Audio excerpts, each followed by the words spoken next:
ورحمة الله تعالى وبركاته. الحمد لله رب العالمين. الصلاة والسلام على أشرف المرسلين وعلى آله وصحبه أجمعين. أما بعد. அருமைநாயகம் முஹம்மது ரசூலுல்லாஹ் ஸல்லல்லாஹு அலைஹி வஸல்லம் அவர்கள் மீதும் அவர்களை பின்பற்றிய சத்திய சஹாபாக்கள் மீதும் தபிஈன்கள் மீதும் தபஅத் தபீன்கள் மீதும் நாதாக்கள் மீதும் ஷஹதாக்கள் மீதும் நல்லோர்கள் மீதும் வலிமார்கள் மீதும் குறிப்பாக இந்த உரையை கேட்க இருக்கும் வருங்கால விஸ்வாகிய சகோதரர்கள் மீதும் அல்லாஹ்வின் அன்பும் அருளும் என்றென்றும் நிறைவாக உண்டாவதாக. ஆமீன் யா ரப்பல் ஆலமீன். இன்றைய உரையில் உரையாற்றுவதற்கு கிடைத்த தலைப்பு என்னவென்றால் ஷியாக்கள் என்றால் யார்? எல்லாம் வல்ல இறைவன் ரப்பல் ஆலமீன் அல்லாஹ் சுப்ஹானஹு வ தஆலா காலம் காலமாக முஸ்லிம் சமூகத்திற்குள் வழிகட்ட கூட்டங்கள் ஊடுருவிக் கொண்டே இருந்தாலும் இறைவனின் உதவியாலும் அன்றைக்கு இருந்த வலிமார்களின் உதவியாலும் உலமாக்களின் உதவியாலும் அதையெல்லாம் இல்லாமக்கப்பட்டது. ஆனால் ஒரே ஒரு கூட்டம் மட்டும் நேர்வழி பெற்ற கலீஃபாக்களின் காலம் முதல் இன்று முஸ்லிம்களின் ஜனத்தொகையில் 13% பரவி இருக்கிறார்கள். அவர்கள் தான் ஷியாக்கள். பொதுவாகவே நாம் எல்லாம் அறிந்திருப்போம், கேட்டு தெரிந்திருப்போம். ஷியாக்கள் என்று சொன்னால் அலி ரலியல்லாஹு அன்ஹு அவர்களை பின்பற்றக்கூடியவர்கள். அவர்கள்தான் இரண்டாவதாக ஒரு தூதர் வருகிறார் என்று சொன்னால் அது அலி இப்னு அபீ தாலிப் ரலியல்லாஹு அன்ஹு அவர்கள்தான் என்று வாதிடக்கூடியவர்கள் தான் ஷியாக்கள். நாம் எல்லாம் வாங்கி கொடுக்கும் பொழுது அஷ்ஹது அன்ன முஹம்மது ரசூலுல்லாஹ் என்று சொல்வோம் அல்லவா? ஆனால் அவர்களுடைய வாங்கு அதிலே கொஞ்சம் மாற்றமாக இருக்கும். அஷ்ஹது அன்ன முஹம்மது அலி வலியுல்லாஹ் என்று சொல்வார்கள். கொஞ்சம் மாற்றமாகத்தான் இருக்கும். ஷியாக்கள் என்று சொன்னால் அலி ரலியல்லாஹு அன்ஹு அவர்கள்தான் ரசூல், அடுத்த ரசூலாக வரக்கூடியவர்கள். அடுத்த தூதர் என்று சொன்னால் அது அலி இப்னு அபீ தாலிப் ரலியல்லாஹு அன்ஹு அவர்கள்தான் என்று வாதிட்டு சென்ற கூட்டம் தான் ஷியாக்களுடைய கூட்டம். பொதுவாகவே ஷியாக்கள் எப்படி அவர்கள் உருவானார்கள்? அந்த வழிமுறைகளை பார்க்கும் பொழுது எதற்காக அலி ரலியல்லாஹு அன்ஹு அவர்களை தேர்ந்தெடுத்தார்கள், அவர்கள் எதற்கு ரசூல் என்று சொல்கிறார்கள் என்பதையெல்லாம் பற்றி பார்க்கும் பொழுது அன்றைக்கு முஆத் பின் ஜபல் ரலியல்லாஹு அன்ஹு அவர்கள் ஆளுமையில் இருக்கும் பொழுது ஒரு போர் நடந்தது, யுத்தம் நடந்தது. யூதர்களும் இருந்தார்கள், அதற்கு எதிராக இஸ்லாமியர்களும் இருந்தார்கள். அதில் அந்த போரில் கொல்லப்பட்டவர்கள் 700 யூதர்களை கொல்லப்பட்டு பெண்கள் எல்லாம் சிறையில் அடைத்து குழந்தைகள் எல்லாம் சிறையில் அடைத்தார்கள் அன்றைக்கு இருந்தவர்கள். அதவே காரணமாக காட்டி இஸ்லாமியர்களை எதையாவது செய்ய வேண்டும் என்று சொல்லி அந்த இடத்தில் யூதர்கள் எல்லாம் யோசனை செய்து அபூபக்கர் ரலியல்லாஹு அன்ஹு அவர்களின் ஆட்சி காலத்தில் காத்திருந்து, உமர் ரலியல்லாஹு அன்ஹு அவருடைய ஆட்சி காலத்தில் காத்திருந்து, உஸ்மான் ரலியல்லாஹு அன்ஹுடைய ஆட்சி காலம் வந்தவுடன் அவர்கள் ஒரு முடிவு செய்தார்கள். ஒரு யூதனை இஸ்லாமிய கூட்டத்தில் அனுப்பி வைத்து நான் தான் அலி ரலியல்லாஹு அன்ஹு அவர்களுடைய காதலனாக அவர்களை விரும்பக்கூடியவனாக இருக்கிறேன். பனு ஹாஷிமை சார்ந்த அலி ரலியல்லாஹு அன்ஹுவுக்கு மோசடி செய்து விட்டதாக ஒரு விஷம் கருத்தை பரப்பி விட்டார்கள். வெறுமனே ஒரு தவறான கருத்தல்ல அது. அதுவே பின்னாட்களில் அலி ரலியல்லாஹு அன்ஹு அவர்கள் தான் தூதர். இப்படியே பேசி அலி ரலியல்லாஹு அன்ஹு அவர்கள் இறைவன் என்ற அந்த இடத்திற்கு கொண்டு போகக்கூடிய ஒரு சூழல் அன்றைக்கு ஏற்பட கொண்டிருந்தது. பொதுவாகவே நமக்கெல்லாம் தெரியும், ஒரு நல்ல அறிவு மிக்கவராக இருந்திருந்தால், நல்ல அறிவுடையவர்களாக, நல்ல தீனுடையவர்களாக, நல்ல புத்திசாலியாக இருந்திருந்தால் அவரைத்தான் தூக்கி பிடித்துக் கொள்வார்கள் அல்லவா? அன்றைக்கும் கூஃபாவாசிகள் எல்லாம் நினைத்தார்கள் அலி ரலியல்லாஹு அன்ஹு அவர்கள் மிகப்பெரிய கைமுடியவர்கள், அறிவுடையவர்கள்.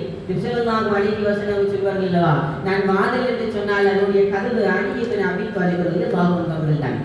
அறிவினுடைய வாதல் அலி இப்னு அபீ தாலிப் ரலியல்லாஹு அன்ஹு அவர்கள்தான். அதனால் தான் கூஃபாவாசிகள் எல்லாம் அலி ரலியல்லாஹு அன்ஹு அவர்களை பற்றி சொன்ன உடனே சில நபர்கள் எல்லாம் ஏற்றுக்கொண்டார்கள். அலி ரலியல்லாஹு அன்ஹு அவர்கள் தான் அந்த தூதர் என்று சொன்ன உடனே எல்லோரும் ஏற்றுக்கொண்டார்கள். இது நேராக அலி இப்னு அபீ தாலிப் ரலியல்லாஹு அன்ஹு அவர்களுடைய காதிற்கு சென்றது. உடனே அவர்கள் நெருப்பை மூட்ட சொன்னார்கள். ஒரு நெருப்பு கூடாரம் மூட்டப்பட்டது.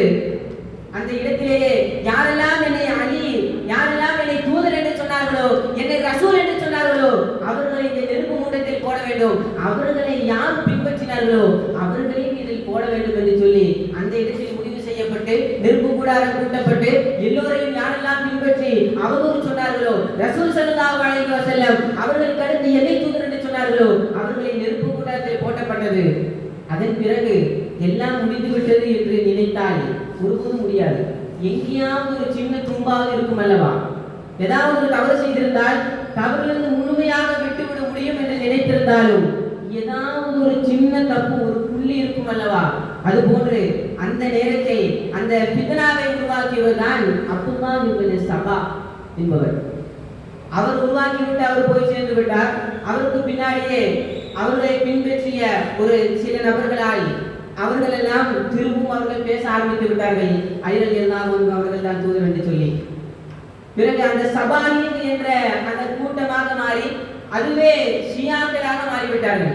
இது எப்படி ஷியாக்களாக மாறினார்கள் என்பதை பார்க்கும் பொழுது அதுவே நாயகம் முஹம்மது ரசூலுல்லாஹ் ஸல்லல்லாஹு அலைஹி வஸல்லம் அவர்கள் சொல்வார்கள், கவுல் நபி ஸல்லல்லாஹு அலைஹி வஸல்லம் வல்லதி நஃப்ஸி பியதிஹி இன்ன ஹாதா வ ஷியஅதிஹி லஹுல் ஃபாயிஸூன யௌமல் கியாமா.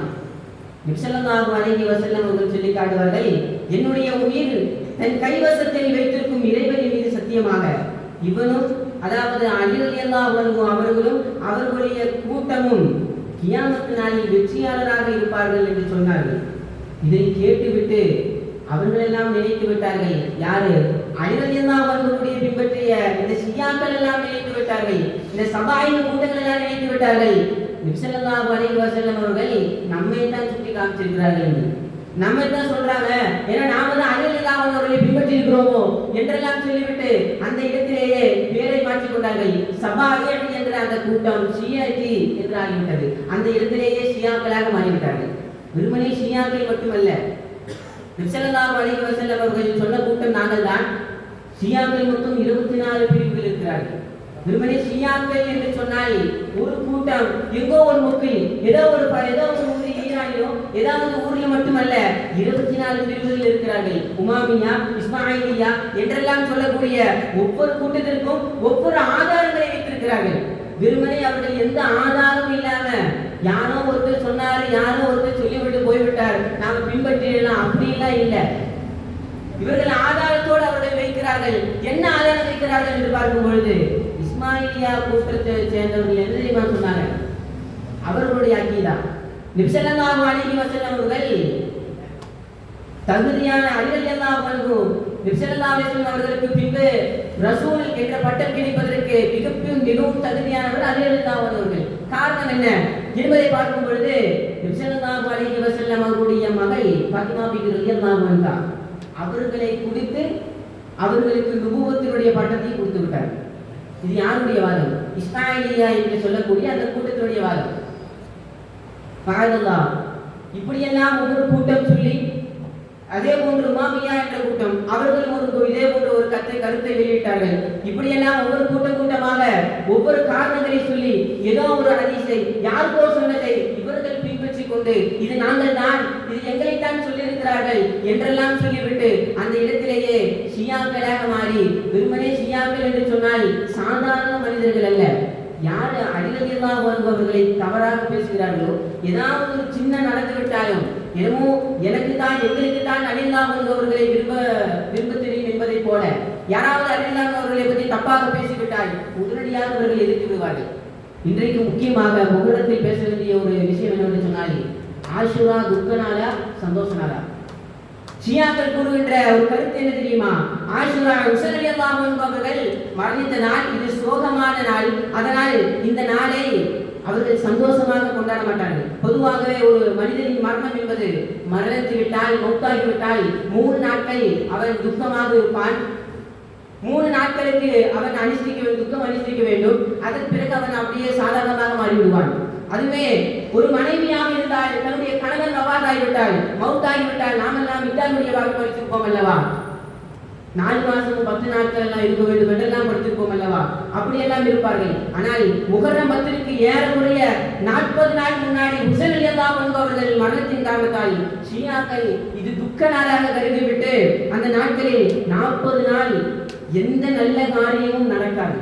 அதே போன்று அதுவும் ஆஷுராவுடைய நாள் வந்தால் தன்னுடைய உடல்களை எல்லாம் கிழித்துக் கொள்வார்கள். கத்தியால் கிழித்துக் கொண்டு இரத்த வெள்ளத்தை ஊர்வலம் செல்வார்கள். நாம் எல்லாம் வீடியோக்களில் பார்க்க இருக்கிறோம். ஆஷுராவுடைய நோன்பு வர இருக்கிறது. அந்த நோன்புடைய அந்த நாட்களில் எடுத்து பார்த்தால், நியூஸ் எடுத்து பார்த்தால், ஏதோ ஒரு ஊரில் இருந்து கொண்டு கருப்பு கலர் ஆடை போட்டுக்கொண்டு அன்றைக்கெல்லாம் அவருடைய வழக்கமாக இருந்தது. இது ஒரு துக்க நாள், கருப்பாடை போட்டுக்கொண்டு உடமையெல்லாம் கிழித்துக் கொண்டு ரத்த வெள்ளத்தில் அவர்கள் ஊர்வலம் செல்வார்கள். இது பெருமனே ஆண்கள் மட்டுமல்ல, பெண்களும் இதில் இருக்கிறார்கள். முடியெல்லாம் கிழித்துக் கொண்டு, ஒப்பாரி வைத்துக் கொண்டு, கணத்தில் எல்லாம் அடித்துக் கொண்டார்கள். கணக்கு தானாகவே அடித்துக் கொள்வார்கள். ஏதோ ஒரு பைத்தியக்காரத்தனமாக. இது எதற்காக என்று கேட்டால், இது ஹுசைன் ரலியல்லாஹு அன்ஹு மரணித்ததில் ஒரு துக்க நாள். அது துக்க நாள் அல்ல. அபூபக்கர் எல்லாம் மரணித்திருக்கிறார்கள், அளவில்லை. உமர் எல்லாம் மரணிக்கிறார்கள், உஸ்மான் எல்லாம் மரணிக்கிறார்கள், அலி எல்லாம் மரணித்தார்கள். எல்லோரும் மரணித்திருக்கிறார்கள், யாரும் அளவில்லை. இவர்கள் என்னமோ தனக்குத்தானே பிரிய மிக தெரியும் என்று சொல்லிவிட்டு அவர்கள் இப்படியெல்லாம் ஒரு கூட்டம் நடந்து கொண்டிருக்கிறது அல்லவா? வெறுமனே கன்னத்தில் அறைந்து கொண்டு ஊர்வலம் செல்வது நம்மை சார்ந்தது அல்ல என்று பெருமானார் ஸல்லல்லாஹு அலைஹி வஸல்லம் சொல்லி காட்டுவார்கள்.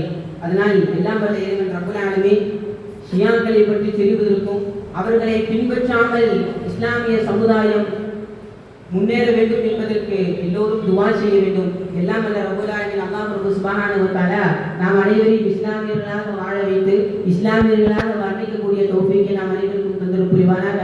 ஆமீன் யா ரப்பல் ஆலமீன். வ ஆகிரு தஅவானா அல்ஹம்துலில்லாஹி ரப்பில் ஆலமீன். அஸ்ஸலாமு அலைக்கும் வ ரஹ்மத்துல்லாஹி தஆலா வ பரகாத்துஹு.